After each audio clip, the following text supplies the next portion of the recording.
Okay, here is everything laid out so you can see basically all the different pieces and really how much room they all take up. You know, when you really lay it out all like this, it's amazing the capabilities that are in there. And you can see where some of the cost came from.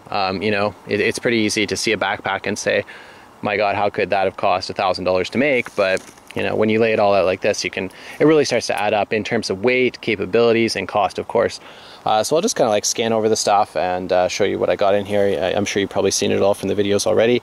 But I would say that, you know, you want to choose gear that's as light as possible, as compact as possible, good quality stuff, you know, the best quality you can afford, really, within reason. And, you know, you have to consider how many uses you can have for a single item, except, you know, like a fixed blade, for example, can be used for like a lot of different things.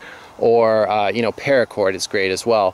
Fire making, water, you know, redundancy is important too. You know, you might decide that you need 2 or 3 flashlights, and totally cool. Just put in there whatever you want, right? You might want to put clothes in there, more weapons. You know, you can customize the kit to like whatever area of focus that you think is important, right? Also, I think that keeping things organized is pretty important as well. I chose a backpack that sort of had a little bit more open space in it, which allowed me to probably put more into it. But also having an organizational type backpack with more sections in it and like little areas where you can, you know, put pens in and that sort of thing might be the way to go. I don't know, depends on you, right? But if you choose more of an open system, having some modular like little cases where you can put things, I think is awesome. Ideally, what I would like to have, and I might tweak this later, is have sort of like a bag for shelter, and then another bag for, you know, navigation and all that stuff.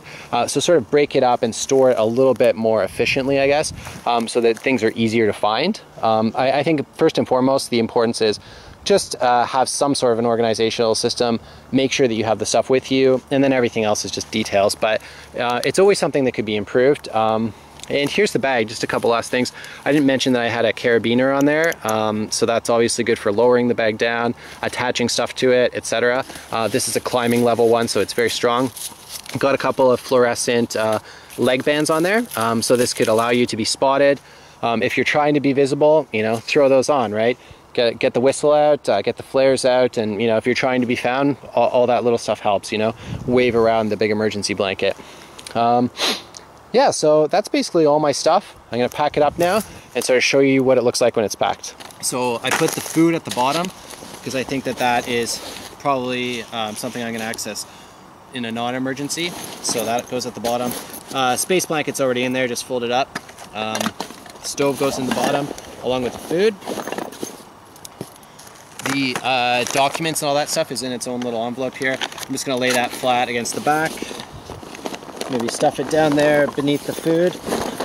Same thing, I'm not gonna really need that in an emergency. Everything else is kind of jammed into these 3 bags, so not super organized. Like I said before, I'd like to have like a separate bag for different systems, but at least it's organized, it's got somewhere to go. So that stuff fits in there.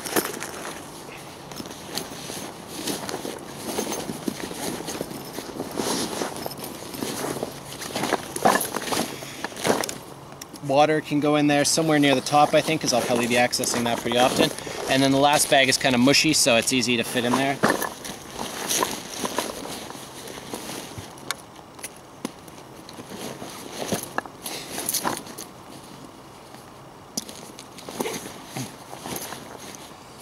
It's got one big zipper here that kind of goes around the whole way.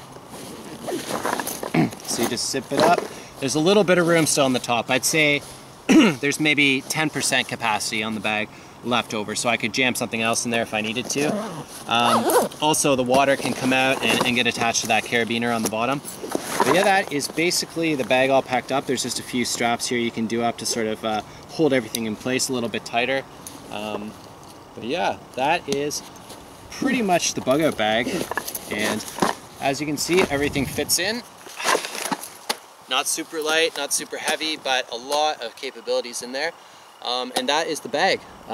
Thanks a lot for watching, and I hope that this helps you develop your own system.